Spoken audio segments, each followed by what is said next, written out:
রাজশাহী। এখন শুনবেন স্থানীয় বাংলা সংবাদ।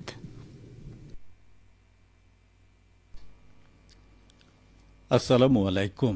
বাংলাদেশ বেতার রাজশাহী স্থানীয় সংবাদ পড়ছি গোলাম মর্তুজা হেনা। নৌপরিবহন মন্ত্রণালয় এবং শ্রম ও কর্মসংস্থান মন্ত্রণালয়ের উপদেষ্টা ব্রিগেডিয়ার জেনারেল অবসরপ্রাপ্ত ড এম সাখাওয়াত হোসেন বলেছেন, শ্রমিকদের চিকিৎসার জন্য কেন্দ্রীয়ভাবে একটি হাসপাতাল নির্মাণ করা হবে। ওই হাসপাতালে শ্রমিকরা সব ধরনের চিকিৎসা সেবা পাবেন। উপদেষ্টা আজ নাটোর জেলা প্রশাসকের সম্মেলন কক্ষে বাংলাদেশ শ্রমিক কল্যাণ ফাউন্ডেশন কর্তৃক অনুমোদিত চেক হস্তান্তর অনুষ্ঠানে প্রধান অতিথির বক্তব্যে কথা বলেন। অনুষ্ঠানে 22 জন শ্রমিকের মাঝে 12,30,000 টাকার চেক হস্তান্তর করা হয়। তিনি বলেন, দেশে শিল্প কারখানায় শ্রমিকদের জন্য স্বাস্থ্যগত কর্মপরিবেশ আশানুরূপ নয়।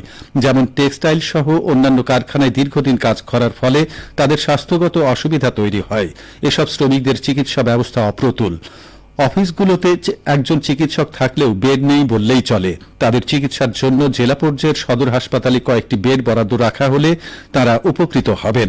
জেলা প্রশাসক আসমা শাহিনের সভাপতিত্বে অনুষ্ঠানে অন্যান্যের মধ্যে বক্তব্য রাখেন শ্রম ও কর্মসংস্থান মন্ত্রণালয়ের সচিব AHM শফিকুজ্জামান, নাটোরের পুলিশ সুপার আমজাদ হোসাইন, কলকারখানা ও প্রতিষ্ঠান পরিদর্শন অধিদপ্তর পাবনার উপপরিচালক শেখ আসাদুজ্জামান, বিভাগীয় শ্রম দপ্তরের উপপরিচালক শফিকুল ইসলাম।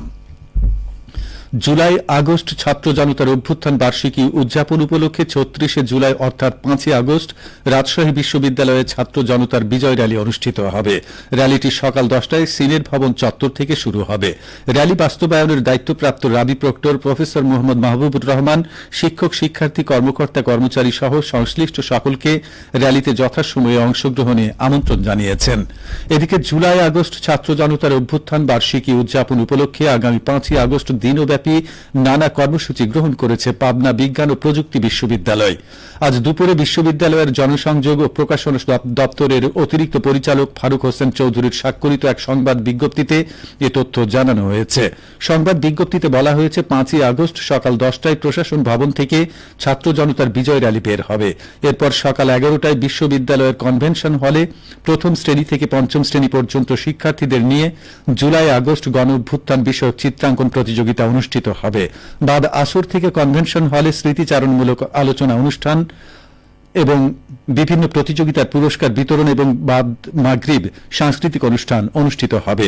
আরও বলা হয়েছে, বিশ্ববিদ্যালয় প্রশাসন ৫ আগস্টের সকল কর্মসূচিতে শিক্ষক, শিক্ষার্থী, কর্মকর্তা, কর্মচারী সহ সংশ্লিষ্ট সকলকে অংশগ্রহণের আমন্ত্রণ জানিয়েছেন। জুলাই আগস্ট গণ অভ্যুত্থান বর্ষপূর্তি উদযাপন উপলক্ষে পাবনা বিজ্ঞান ও প্রযুক্তি বিশ্ববিদ্যালয় মাসব্যাপী কর্মসূচির আয়োজন করেছে। আজ বগুড়া প্রেস ক্লাব প্রাঙ্গণে ৩৬ জুলাই স্মরণে আলোকচিত্র ও ভিডিও প্রদর্শনী ও প্রতিযোগিতার আয়োজন করা হয়েছে। দুপুরে প্রেস ক্লাবের নতুন ভবনে এই অনুষ্ঠান উদ্বোধন করেন বগুড়ার জেলা প্রশাসক হোসনা আফরোজা। অনুষ্ঠানে বিশেষ অতিথি হিসেবে উপস্থিত ছিলেন বগুড়া জেলার পুলিশ সুপার জনাব জেদান আল মুসা। সভাপতিত্ব করেন বগুড়া প্রেস ক্লাবের সভাপতি রেজাউল হাসান রানু।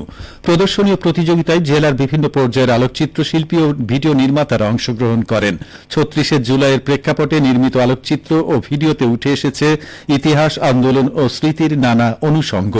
অনুষ্ঠানে বক্তারা বলেন, এই আয়োজনের মাধ্যমে আগামীর প্রজন্ম জানতে পারবে তাদের অতীত, শেকড় এবং লড়াইয়ের ইতিহাস। আলোকচিত্র ও ভিডিওর মতো মাধ্যম স্মৃতি সংরক্ষণে অত্যন্ত শক্তিশালী হাতিয়ার। সিরাজগঞ্জের শাহজাদপুরে রবীন্দ্র বিশ্ববিদ্যালয়ের স্থায়ী ক্যাম্পাস নির্মাণের দাবিতে আজও ঢাকা পাবনা মহাসড়ক অবরোধ করে অবস্থান কর্মসূচি পালন করেছে বিশ্ববিদ্যালয় সহ বিভিন্ন প্রতিষ্ঠানের শিক্ষার্থী, শিক্ষক ও স্থানীয় জনসাধারণ। প্রায় 2 ঘণ্টার অবরোধে ভোগান্তিতে পড়েন মহাসড়ক ব্যবহারকারীরা।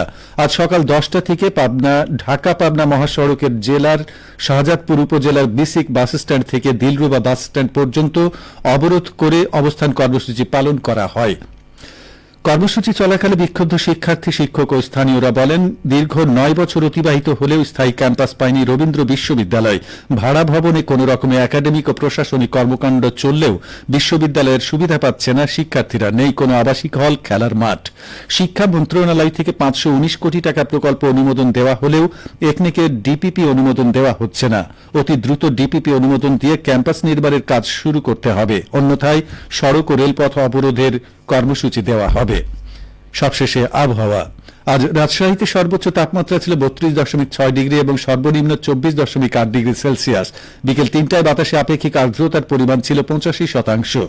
রাজশাহী ও পার্শ্ববর্তী এলাকায় আজ সূর্যাস্ত সন্ধ্যে 6:48 সংবাদ শেষ হলো। আমাদের পরবর্তী স্থানীয় ইংরেজি সংবাদ সন্ধ্যে 6:05